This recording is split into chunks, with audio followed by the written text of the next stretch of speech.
Sziasztok! Gondoltam, csinálok egy ilyen kiszámolós videót. Nagyon sokszor hallom, hogy én nem fektetek be ilyen 50 meg 100 000 forintokért, mert minek?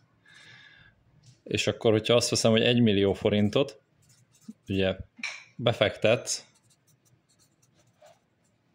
5/10%-ra, akkor egy év múlva kapod meg azt az 50-100 000 forintot.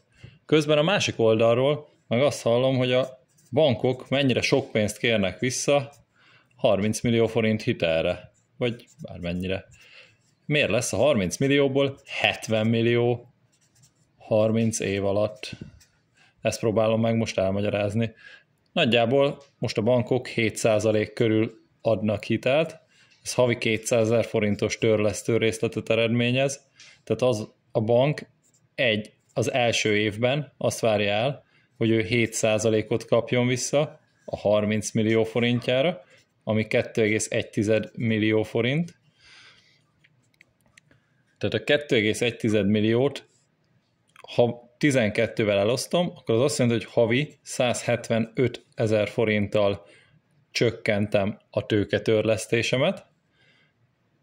Bocsánat, a kamat törleszt, tehát hogy 175 000 forint kamatot vár el a bank a 7%-on a 30 millióra, és csak 25 000 forinttal havonta csökken a tőkém, mert 200 meg a 175 között ugye 25 000 forint van, ez 300 lenne az első évben, ez évről évre változik, és folyamatosan növekszik a tőketörlesztés, és csökken a kamat, ugye ez az annuitásos hitelnek a sajátossága.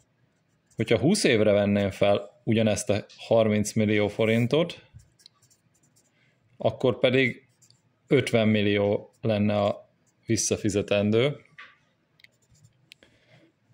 Ennek nagyjából 232 000-re jön ki a törlesztője, amiből a bank szintén elvárja a 7%-os kamatát, tehát 175 000, ami a kamatra megy el,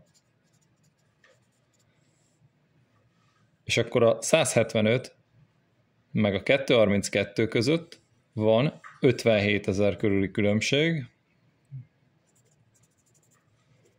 Ez megy a tőketörlesztésre, de ez hónapról hónapra ugye növekszik, tehát azt mondom, hogy 60x12 720 000 forinttal csökken ebben az esetben először az első évben a tőké, a visszafizetendő tőke.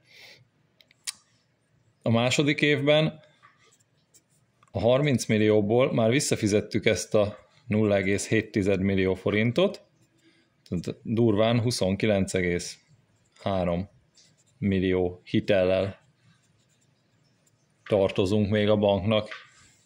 Tehát a következő évben már innen indítjuk a fizetést, és ezért növekszik minden egyes évvel a tőke törlesztésünk, és csökken a kamat törlesztésünk. Remélem érthető volt. Szente Márk voltam, sziasztok!